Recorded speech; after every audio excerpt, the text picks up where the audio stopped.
Ya, jadi ada tahapan di dalam visi saat seseorang dipercaya dengan visi awal dan dia menekuninya, menjalaninya, mencapainya.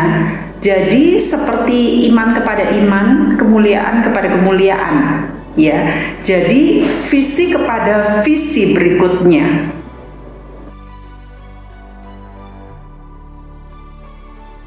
Begitu, Lisnya.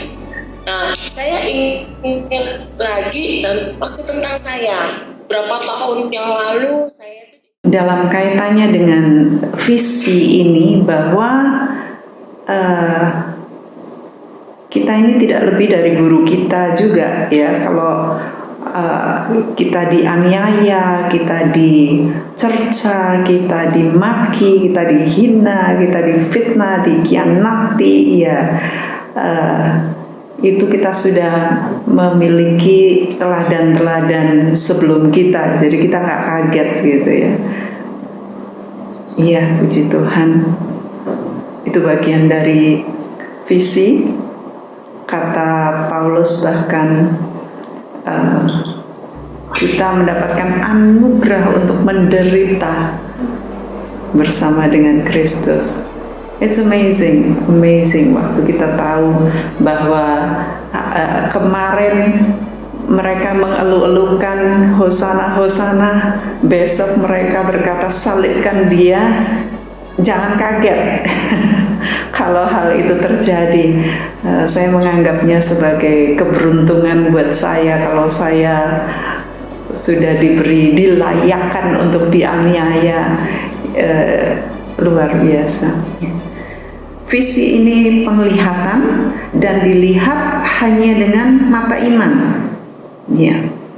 Jadi seseorang atau let's say anak Tuhan harus senantiasa belajar untuk memfokuskan mata rohaninya dengan iman di dalam roh mereka dari hari ke hari. Mereka harus ngasah terus. Nah, yang menjadi hambatan adalah dunia. Ya, dunia seperti kalau tadi Pak Onca menyatakan bahwa anak-anak itu main gadget itu. Nah, iblis ingin sekali untuk mengalihkan mereka dari mata rohani mereka agar mereka itu melihat senantiasa dikaburkan dengan mata jasmani mereka. Ya, supaya mereka keselimur. Keselimur ini tahu nggak sih? Mungkin bahasa Jawa ya, keselimur. Terdistrak gitu. Ya. Nah, banyak sekali anak-anak Tuhan hari-harinya cuma berdoa, Tuhan saya ingin melayani Engkau, saya ingin menyenangkan Engkau, saya ingin ini, saya ingin berubah, bikin saya ini Tuhan, bikin saya kaya, atau bikin saya diberkati, bikin hutang saya ditutup, bikin saya ini. Mereka hanya meminta-minta dan hampir banyak sekali anak-anak Tuhan yang tumbuh di gereja, mereka tidak diajarin untuk mengaktifasi mata rohani mereka, tetapi mereka hanya diajarin untuk berdoa, tolong saya, tolong saya, tolong saya. Nah,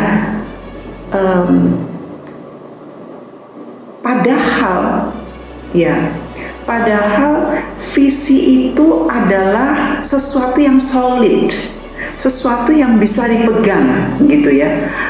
Apa yang bisa kita lihat nantinya akan kita miliki. Apa yang kita bisa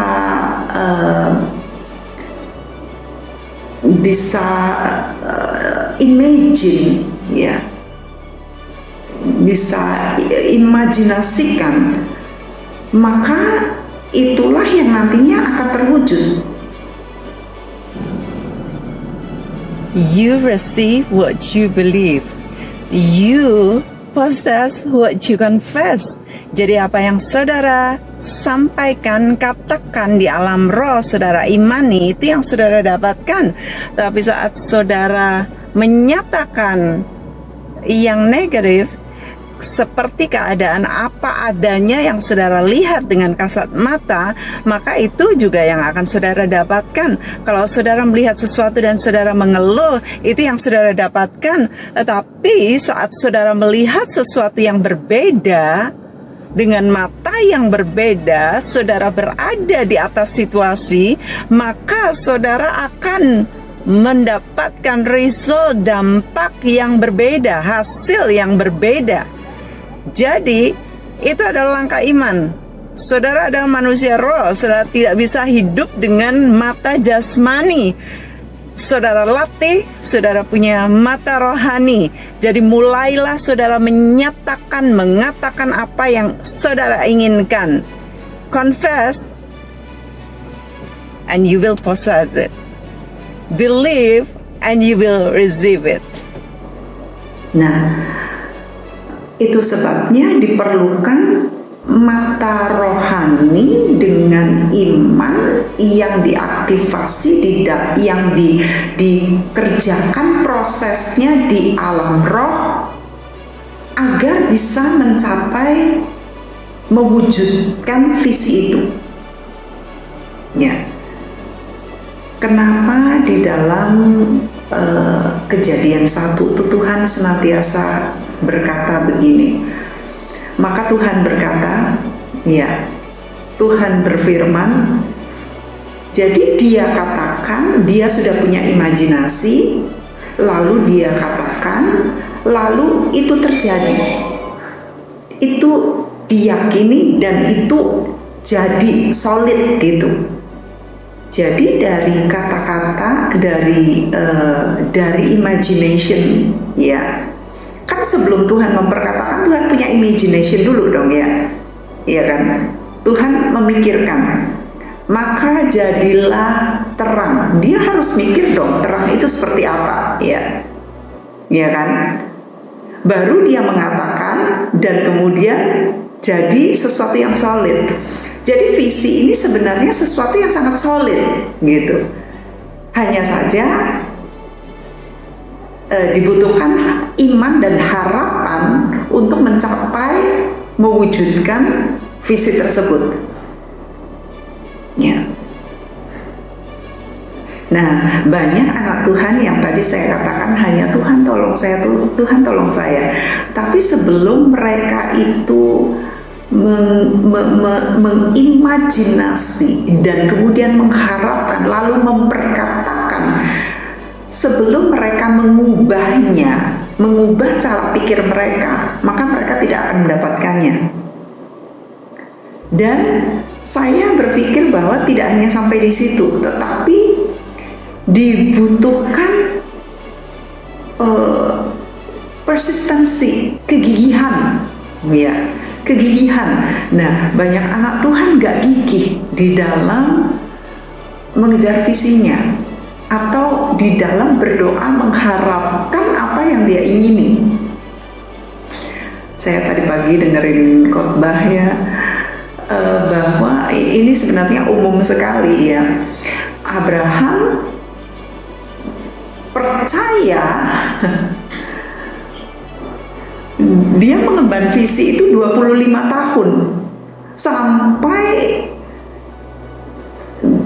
nggak ada harapan gitu ya buat tubuh istrinya yang sudah mati haid ya. 25 tahun dia tetap mempercayai. Wow. Ya. Ya, nah makanya pentingnya mata kita, panca indera rohani kita ini untuk dilatih senantiasa di dalam roh. Ya, bersyukur sekali jikalau ada orang-orang di sekitar kita atau ada komunitas kelas seperti ini yang mendorong, menggandeng kita, ya, mendoakan sementara kita ini sedang berjalan di dalam penggenapan visi yang Tuhan berikan kepada kita. Nah, banyak orang pingin mengubah alam fisik mereka tanpa mengubah alam spiritual mereka. Itu nggak akan terjadi. Ya, apapun yang mereka minta, apapun yang mereka harapkan, apapun yang mereka visikan, itu harus ada perubahan dulu di alam roh. Sebab nggak mungkin untuk alam fisik itu nyata sebelum alam roh berubah. Ya. Sebab alam fisik ini sebenarnya dipengaruhi oleh alam roh. Percaya atau tidak, ya, orang-orang bahkan di pemerintahan itu mereka pergi ke perdukunan, membayar dukun yang paling top, ya, untuk bisa memenangkan kursi-kursi mereka. Mereka carinya itu alam roh, ya, alam roh itu sangat digemari. Nah, demikianlah kita sebagai anak-anak Tuhan, kita sebenarnya punya kuasa yang jauh. Dikatakan bahwa kita ini didudukan bersama dengan Kristus jauh. Saya senang ini kalau sudah doa hari-hari ini saya doa ya. Kalau tahu iblis, saya ini didudukan bersama dengan Kristus jauh di atas pemerintah, penguasa, kekuasaan, kerajaan, dan tiap-tiap nama yang dapat disebut, bukan hanya di dunia ini saja, melainkan di dunia yang akan datang, dan segala sesuatunya telah diletakkan di bawah kaki Dia yang adalah kepala jemaat dan jemaat tubuhnya, dan kepenuhan dari semua yang memenuhi segala sesuatu. Wow. Ya, kalau sudah kita ini sebagai anak Tuhan menyadari betapa tingginya kedudukan kita, maka kita ini sebenarnya bisa mengubah alam roh ini, ya, mengubah alam fisik melalui alam roh. Kita menguasai alam roh untuk menguasai alam fisik. Well.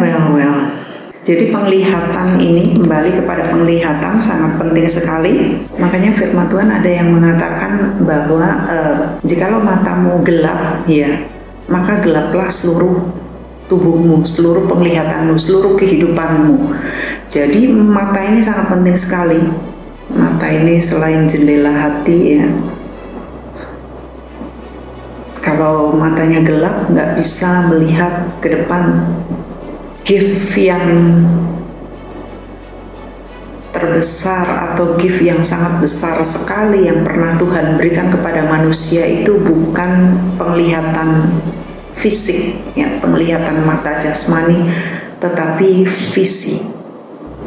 Ya.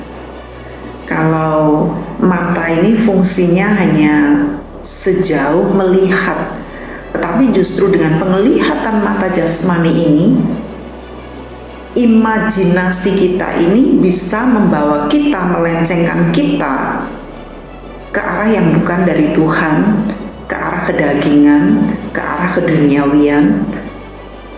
Ya, tetapi fungsi dari mata rohani yang Tuhan ingin kita ini fungsikan adalah penglihatan yang bisa dilihat dengan hati kita, yang Tuhan taruhkan di dalam hati kita. Itu sebabnya Tuhan gak ingin kita hidup dengan mata jasmani kita semerta-merta. Sebab mata kita ini sangat terbatas. Mata jasmani kita ini sangat terbatas, kan? Kita hanya bisa melihat itu aja gitu ya. Saya dalam minggu kemarin ini ada beberapa kali pelepasan. Nah, salah satu pelepasan ini ya sering kerap kali ya saya melepaskan begitu, dan saya dikasih Tuhan lihat di alam roh Ini rohnya yang di dalam nanya. Saya mikirnya ini orangnya yang kepo, curious, atau rohnya gitu ya. Kayaknya kok orangnya kayak, tapi nggak tahu ini rohnya bilang gini, kamu bisa lihat ya Mac ya, gitu. Saya bilang, itu bukan urusan kamu, saya lihat atau tidak. Kamu lihat kan saya ada Roh Kudus, kamu lihat saya ada kuasa kan, jadi kalau dia ngumpet saya bisa ketemuin dia gitu. Kamu ini ya, kamu ngumpet di tangan ya, ngapain kamu di situ? Wah, kok tahu gitu. Lalu saya bilang, ini nih, di sini nih, di pundak ya, roh yang ada di pundak ini, ayo kamu keluar. Lalu orangnya habis itu tuh beberapa nanya, Ibu kok bisa tahu ya? Pas itu tuh saya sakit sekali sininya Bu. Ibu pas pegang, Ibu bilang tuh saya pas sakit sekali. Nah, saya berkata ya saya ada Roh Kudus yang membukakan hal-hal tersembunyi seperti itu yang tidak bisa dilihat oleh mata jasmani ya, sebab mata jasmani ini sangat terbatas sekali kapasitasnya untuk bisa melihat visi ke depan, visi ya secara khusus ya. Itu sebabnya Tuhan minta kita ini untuk hidup dengan iman, bukan dengan penglihatan, dengan iman ya. Mata hanya akan menuntun kita untuk melihat, tetapi visi akan menuntun kita untuk sampai kepada tujuan Tuhan dalam hidup kita. Ya, visi untuk apa yang kita akan jadi. Nah, itu sebabnya saudara pastikan bahwa hari-hari mata rohaninya dipertajam terus, diaktifasi terus untuk bisa melihat visi Tuhan. Visi ini kekuatan vital yang mendorong seseorang ke arah tujuan.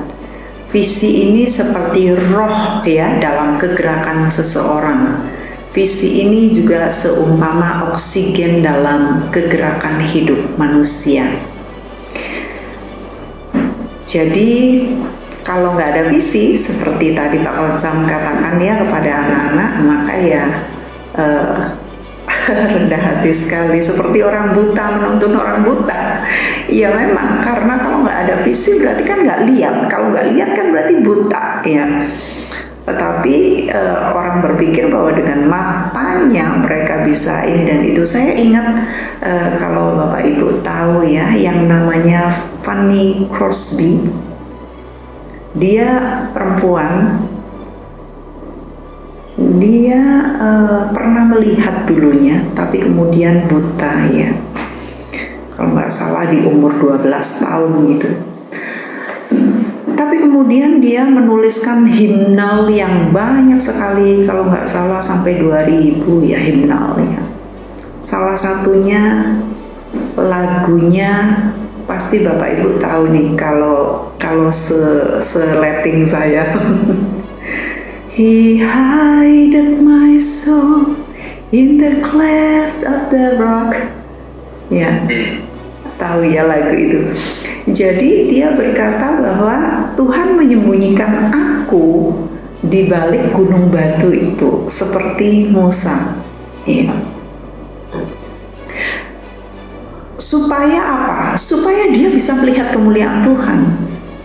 Lalu dia ditanya oleh interviewer satu kali, apa yang kau inginkan dalam hidupmu kalau Tuhan kasih kepada kamu?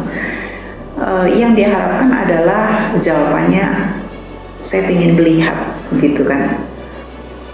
Sampai Fanny Crosby berkata, apakah kamu ingin lihat, ditanyain gitu. Kalau Tuhan kasih kesempatan kamu, dia bilang tidak. karena